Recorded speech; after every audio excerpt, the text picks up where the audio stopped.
అందరికీ శుభోదయం. నిన్న క్లాస్లో ద్విత్వాక్షర పదాల గురించి తెలుసుకున్నాం కదా. ఈరోజు మనం సంయుక్తాక్షర పదాల గురించి నేర్చుకుందాం. ఒక అక్షరానికి వేరొక అక్షరం ఒత్తుగా వచ్చి చేరే అక్షరాన్ని సంయుక్తాక్షరం అంటారు.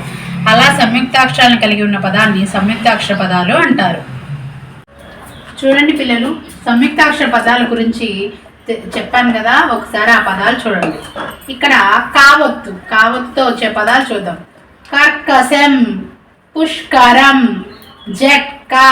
ఇక్కడ చూసినట్లయితే రా అనే అక్షరానికి కావత్తు వచ్చి చేరింది. ఇలాంటి పదాలను ఏమంటారు? సంయుక్తాక్షర పదాలు.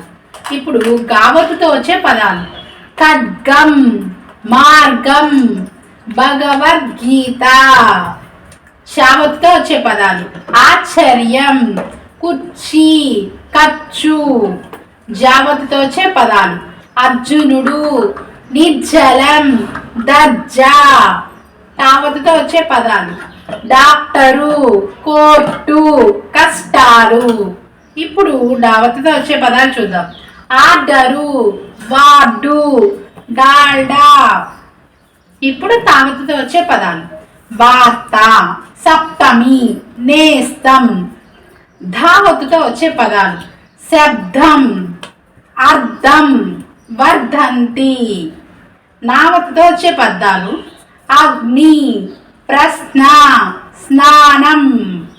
పావత్తుతో వచ్చే పదాలు: అల్పం, మార్పు, కర్పూరం. చూడండి పిల్లలు, భావత్తుతో మొదలయ్యే పదాలు చూద్దాం. సంయుక్తాక్షర పదాలు: దర్బారు, అక్బరు, కాల్బలం. ఇప్పుడు మావత్తు: మహాత్మా, వాల్మీకి, ఉన్మాది. యావత్తు: కావ్యం, భార్య, వాక్యం, భార్య, కావ్యం. రావత్తు: క్రియ, పత్రం, చక్రం. లావత్తు: అట్లు, అసెంబ్లీ, శ్లోకం. వావత్తు: అన్వయం, గర్వం, జ్వాల. ఇప్పుడు శావత్తు. అంటే మెలిక శావత్తు: దర్శనం, విమర్శ, స్పర్శ. ఇప్పుడు సావత్తు: ఉత్సవం, పర్సు, స్నాక్స్. ఇప్పుడు షావత్తు: వార్షిక, శీర్షిక, కర్షకుడు. ఇప్పుడు హావత్తు: అర్హత, గైర్హాజరు, పిల్హనుడు. చూశారు కదా పిల్లలు, ఒక అక్షరానికి వేరొక అక్షరం ఒత్తుగా వచ్చి చేస్తే అలాంటి అక్షరాన్ని సంయుక్తాక్షరం అంటారు. ఆ అక్షరం కలిగి ఉన్న పదాన్ని సంయుక్తాక్షర పదం అంటారు. అర్థమైంది కదా?